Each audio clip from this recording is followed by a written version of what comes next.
Yeah,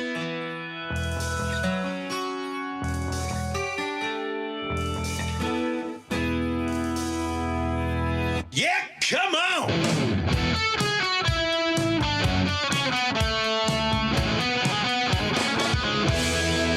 Welcome to the Yeah Come On Show with Southside Steve, another throwback edition. Yeah, this is a throwback, man, and we're live right now in the Exit Wealth Studios, and the studios where you can move, sell, keep, increase your small business or big business. Wouldn't that be nice? That's Exit Stage Left Advisors. So just get a hold of Jeff and I in our DMs. If you have any questions, we'll put you with the right people and help you out. NDAs are signed. It's all secretive until you're ready to talk about it. Lastly, mentioning clients, what commercials you think we're going to run on this one? The Star Coaches. We'll do Star Coaches? Star Coaches. That'll be the only one. Everything else will do live reads. Live reads. So Star Coaches, that's our buddy Danny Hamilton and Danny Jr. In the video, I'm with Danny Jr., and Danny has been in my career, in my life, as long as I've been in it. And even before, when you go back to own the Rec Room. Yeah, owning the Rec Room back in the days, the Georgia Tech Rec Room. Oh, my God.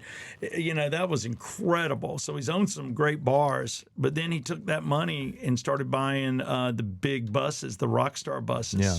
And he's crushed it, and he's been in the infield, and we will be back in the infield. I'm letting Echo Park know. It was just too hot. March race, we're back in. Okay. We're going to do it. So we'll broadcast live like we always do and have fun and have a bunch of people on the bus. It'll be a good time.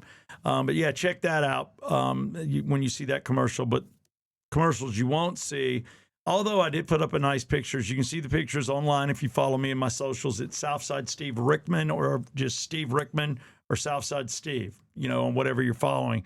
I put up the pictures of the kitchen and did a nice little commercial for Elite Finishes. For Elite Finishes, yeah. We shot some things there, too. We did. He did my entire kitchen paint. He paints on the outside of the inside. Elite Finishes. And then there's Small Sliders. We love those guys. They have one location, about to have two. I've seen the groundbreaking.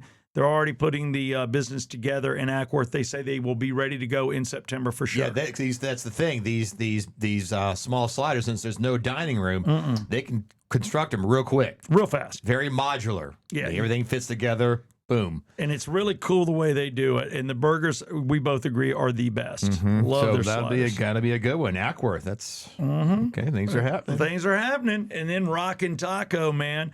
I'm going to get the commercial. I'll go ahead and cut it, but I want to go ahead and get the Yacht Rock Schooner Band out. We need that. We'll make our own version for our socials and for our show over the next couple of weeks as we lead up to the first Thursday of August. We'll put that out. I will send it to you. I don't know what your time is, but if I got pictures or anything I can do to help while you're in New York, sitting around doing nothing. Sitting around posting things, editing things for the Come On Show. Yeah. Okay. Yeah. Don't put it like you're Chris Murray thinking that I'm not working when I'm on vacation, because I am. All right. Chris Murray was the owner of our company, and he used to say that Jeff didn't do much, and Jeff's like, I'm always working.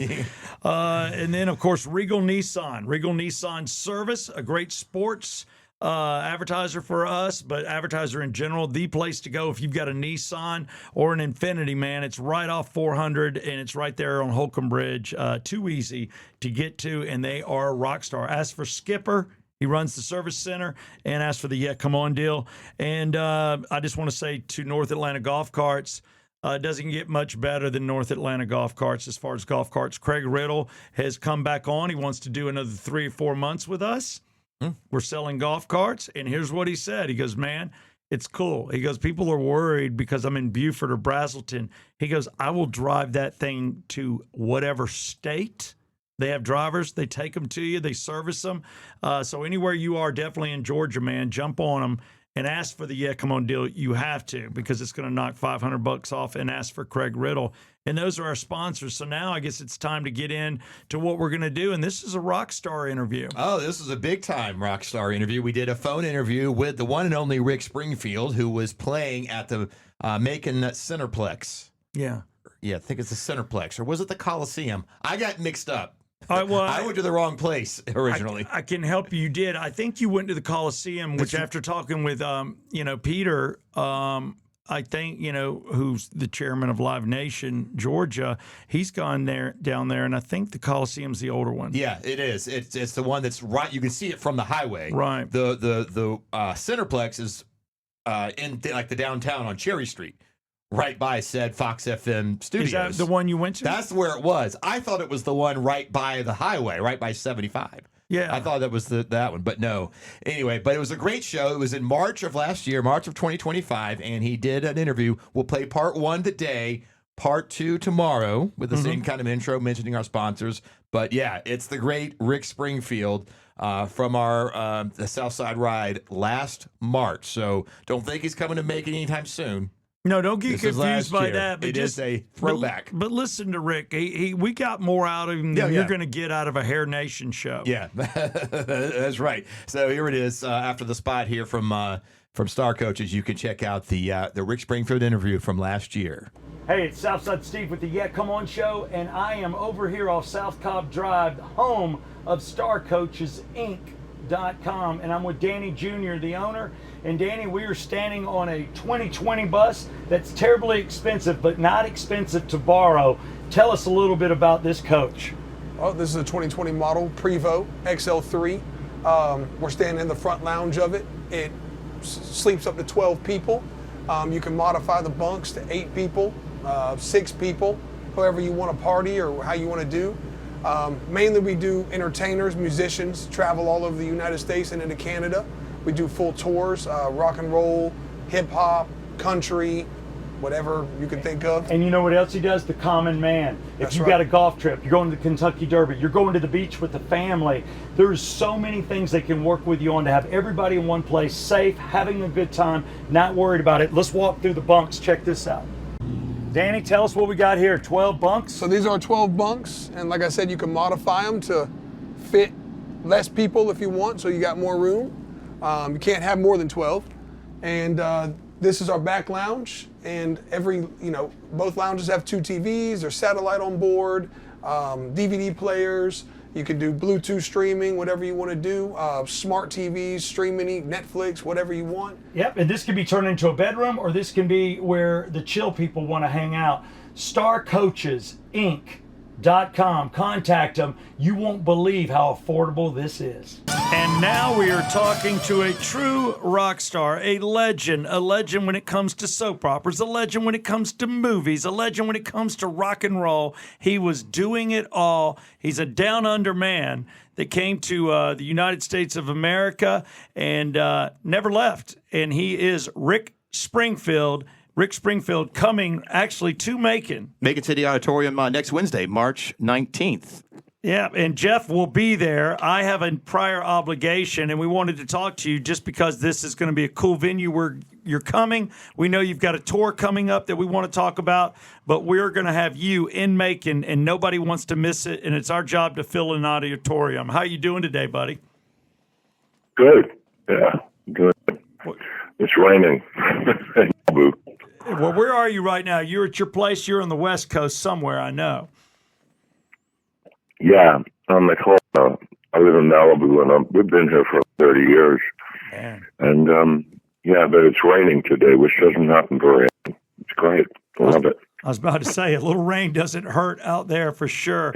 It's funny, when you see, thank God, I wish it would have come weeks and weeks ago, but it didn't. I know. Sucks, doesn't it? Can't you imagine? It's time to come after the fires so they can floods and mudslides. It's perfect.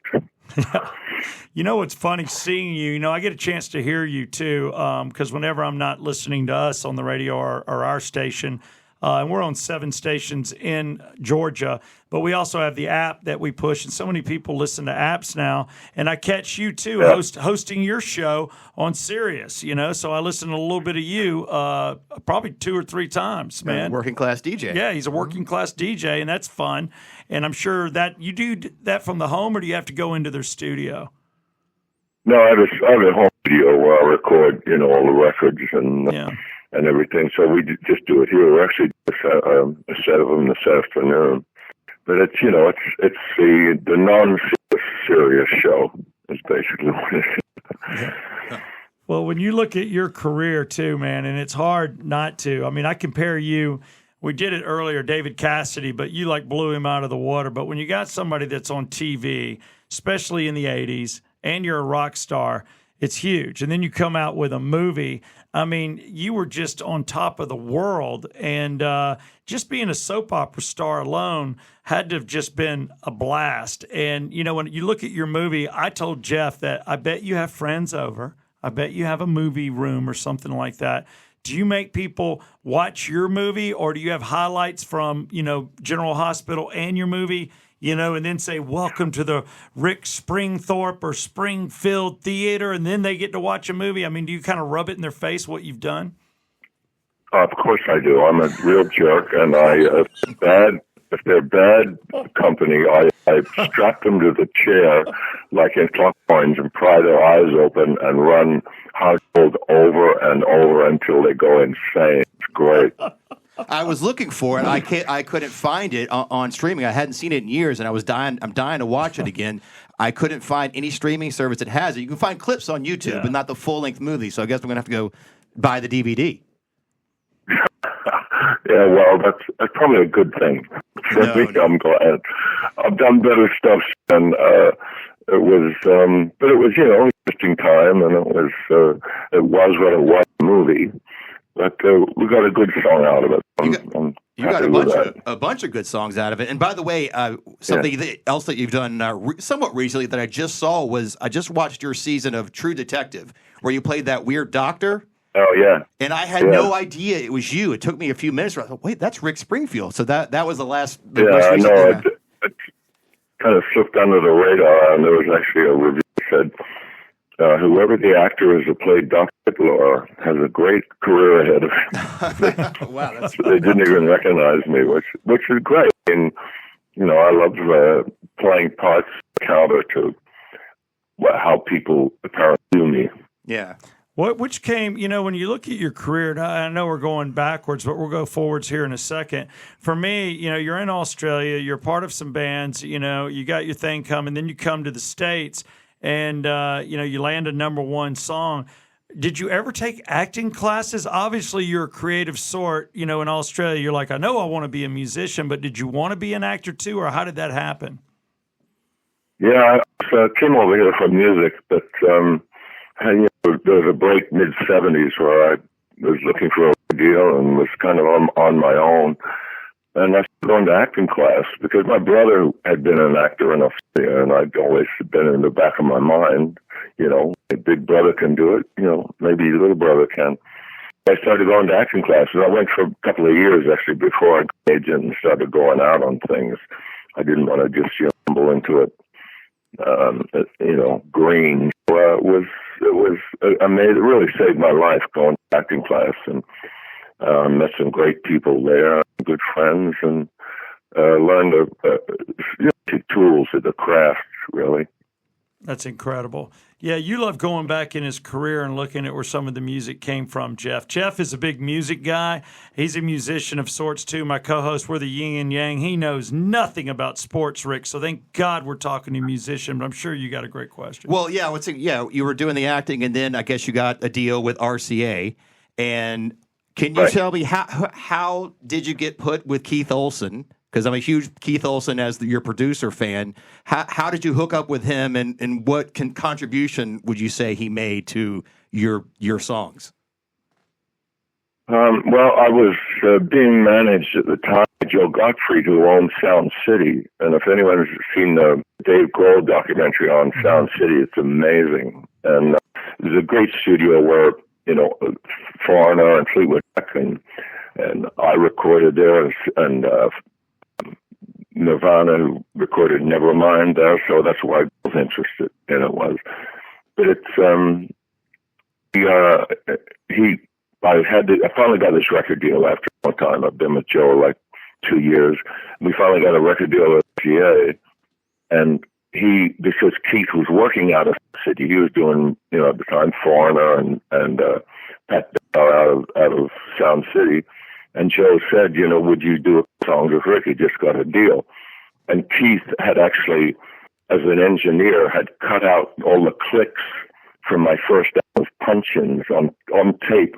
There would be a punch-in noise when generally when you punched a line in on a song. So he sat for hours cutting out the little clicks on the first album. So we kind of had a relationship to begin with, And then he said, he'd love to. He heard my demos, and he picked Jesse's Girl. Said, I want to do this. This could be a hit. Dude, that's cool. Yeah, and I've one question about Jesse's Girl, because I know you're probably tired of talking about it. But did you have to sign off on it being in the movie Boogie Nights? Because it really had a huge revival being in that wild scene in Boogie Nights. Is that something that you had to sign off on, or did you not have the right, or did the publishers take care of that? I think that was a publishing thing. At the time, I didn't own all the publishing, so they kind of control. I didn't even know it was in the movie. People started coming up and saying, "Hey, the song's in this movie." Okay, but it was a great choice, and it was really the kind of the part of the revival of the song, I think. Yeah, and it's been in other movies and a lot of versions and everything. So I'm very thankful to the director for putting it in that movie. Yeah, it's all about when you grow up. I'm turning 60 in about a week, but I grew up watching the shows like you on the $6 Million Man, Hardy Boys, Nancy Drew Mysteries. Dude, but I look at you, Rick, and this is honest. I've been doing radio in Atlanta in a major market on two really big rock shows, and pretty much everybody cycled through. Musicians-wise, but you are one of those guys, man, that is just looked upon as so cool. Everything that you did at the right time, you were doing it when people were glued to their televisions, not like now where there's just too much. And you came across, honestly, as the coolest guy in the world. Yet, I see you got married in 1984. I'm sure girls were chasing you all over, so you fell in love. You're this guy that everybody wanted and every guy wanted to be. And that's a rare thing. But I can't praise you enough. And I've been looking forward to this interview. Matter of fact, we all had things to do today. I'm like, I'm not missing Rick. I'm coming to interview Rick today. I don't care. But you come across, and I'm sure people fan out, and then I see these guys in their 20s grabbing you at an airport at TMZ that kind of know who you are, and they're asking you, in my opinion, dumbass questions, but you're being cool, and you answer them, and you're just a rock star. But, what was it like, again, being Rick at that time, getting married? I can't imagine what you were going through and how much everybody wanted a piece of you, and still do. Yeah, it was a rocket ride for sure. I think being the show, General Hospital, happened that summer to be the biggest show on TV, which I had no idea would ever happen. I thought when I originally took the part, I thought it would have no connection to my music. I thought only 80-year-old blue-haired ladies would watch it, and but it turned out, they were canceling college classes because the students wouldn't show up when General Hospital was airing. So it became this giant thing, and then when they hooked in this new character on the show was also the guy that wrote and sang Jesse's Girl. It kind of doubled the power of the rocket ride. It was intense. All right, let's take a quick break and come back with more of Rick Springfield next.